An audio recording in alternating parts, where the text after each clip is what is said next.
పరిశ్రమల వల్ల ఈ ప్రాంతం అభివృద్ధి చెందితే మన భూముల విలువలు కూడా విపరీతంగా పెరుగుతాయి.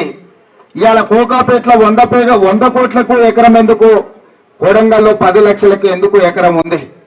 ఎందుకంటే ఆ ప్రాంతంలో పరిశ్రమలు వచ్చి ఐటీ కంపెనీలు వచ్చి పెట్టుబడులు రావడం వల్ల అక్కడ భూములకు విలువ పెరిగింది. దాంతో అక్కడ ఉండే రైతులందరూ కూడా ఇవాళ పెద్ద శ్రీమంతులైన.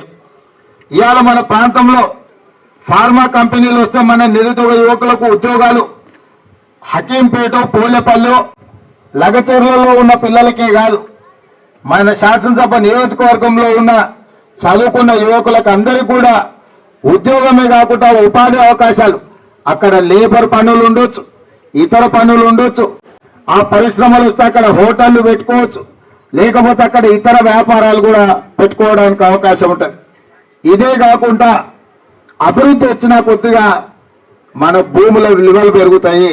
ఇవాళ హకీంపేటలోనో, పోలేపల్లినో, కొడంగల్లోనో, లేకపోతే చౌదరిపల్లిలో మనం ఇల్లు కట్టుకుంటే ఓ 2 పోర్షన్ల కిరాయికి ఉండేటోళ్ళు ఉద్యోగస్తులు వచ్చింది అనుకో, మనకు అది కూడా ఒక ఆదాయం.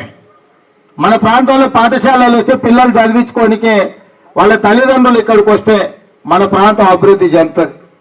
ఒకప్పుడు మనకు కొడంగల్ చౌరస్తాల ఛాయ్ కూడా దొరకడానికి చాలా కష్టంగా ఉండే, మీకు అందరికీ తెలుసు.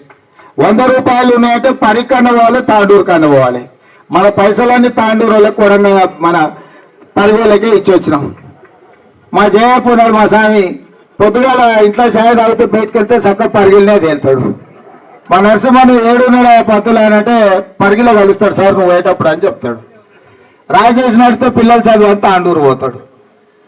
ఇట్లా మద్దూరులో నడితే నారాయణపేటలో వెళ్తారు. నరసింహను, రఘును అడిగితే 7:30, తిరుపతి రెడ్డి 7:30 అంటే మహబూబ్నగర్లో ఉన్నాడు, లేకపోతే నారాయణపేట పోయింది సార్ అని. ఎందుకంటే 100 రూపాయలని ఛాయ్ తాగుతాం అని పోయారు సార్ అని. అంటే 100 రూపాయల జేబులు ఉంటే కూడా మనం పరిగికో, తాండూరుకో, నారాయణపేటకో, మహబూబ్నగర్కో, ఇక దగ్గర వాళ్ళు ఉంటే ఈ పక్కల సేడం పోయేటోళ్ళు. ఎందుకు?